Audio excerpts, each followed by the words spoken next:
Hello बच्चों, let's see the question.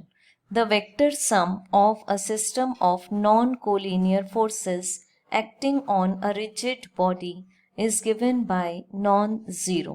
If the vector sum of all the torques due to the system of forces about a certain point is found to be zero, does this mean that it is necessarily zero about any arbitrary point? So हमें question में first statement में given है कि vector sum of non collinear forces is given to be non zero. It means इसको हम mathematically represent कर सकते हैं summation of all the forces where i is from 1 to n is found to be as non-zero according to the first statement. अब हमें पूछा हुआ है कि अगर हम एक स्टेटमेंट को एग्री कर लेते हैं कि vector sum of all the torques means tau i where i is equal to 1 to n ये भी अगर जीरो है तो क्या इसका मीनिंग ये होगा कि किसी भी आर्बिट्ररी पॉइंट के अबाउट भी टॉर्क जीरो हो. So this is the question. Is the sum of all the torques about arbitrary point is also zero. तो this is a question for us.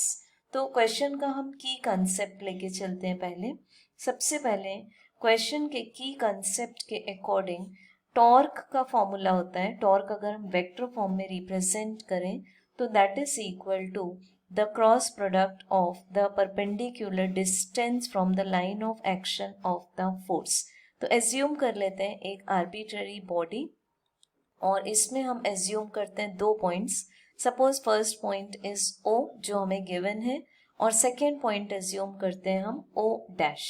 अब हमें गिवन है यहाँ पर कि O पॉइंट के अबाउट, बिकॉज ये क्वेश्चन में फर्स्ट स्टेटमेंट में गिवन है नॉन जीरो है sum of all the forces and sum of all the torques about O point is always equal to 0 and we have to find out the sum of all the torques of the body about the arbitrary point जिसको हमने choose किया है O dash.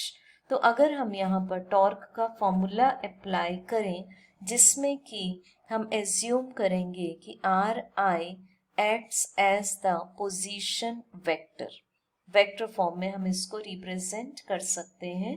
सो यहाँ पर हमारे पास torque आई O dash के लिए equation आ जाएगा summation of, this is summation of are i minus a, cross करेंगे हम इसमें फोर्सेस को. So this is also in the vector form और इसको जब हम डिस्ट्रीब्यूट करेंगे एफ आई को with the help of cross product तो हमें स्टेप मिलेगा summation of within bracket r I cross F i, क्योंकि ऑर्डर को फॉलो करना है, vector product is not commutative. Then यहाँ आ जाएगा minus summation of A vector cross F I. तो ये आ जाएगा हमारे पास में the torque about any arbitrary points. So I will rewrite it. This is the summation of all the torques about the point O dash. So this is from I equals to 1 to n. So इसका formula हमारे पास distributive law के बाद क्या आया था, summation of are I cross F I vector forms में minus summation of A vector cross F I vector. अब इसका आंसर हमें गिवन है जीरो. ये देखिए ये वाला statement, if the vector sum of all the torques due to the system of forces about a certain point is found to be zero. So हमने first जो टर्म आई है हमारे पास में उसकी वैल्यू को पुट कर दिया zero. So this is minus summation of a cross F i where we can take i equals to 1 to n and this complete term in the bracket. अब ये जो वैल्यू है इसके लिए हम दो कंक्लूजन्स बोल सकते हैं. दिस मे बी जीरो और this may not be zero, depend करेगा ए वेक्टर की पोजीशन पर. So this may be zero और may not be zero. So हम बोल सकते हैं कि summation of all the torques about any arbitrary point it may be zero और it may not be zero. So answer क्या आएगा इसका कि it is need not be zero. So this is the final answer.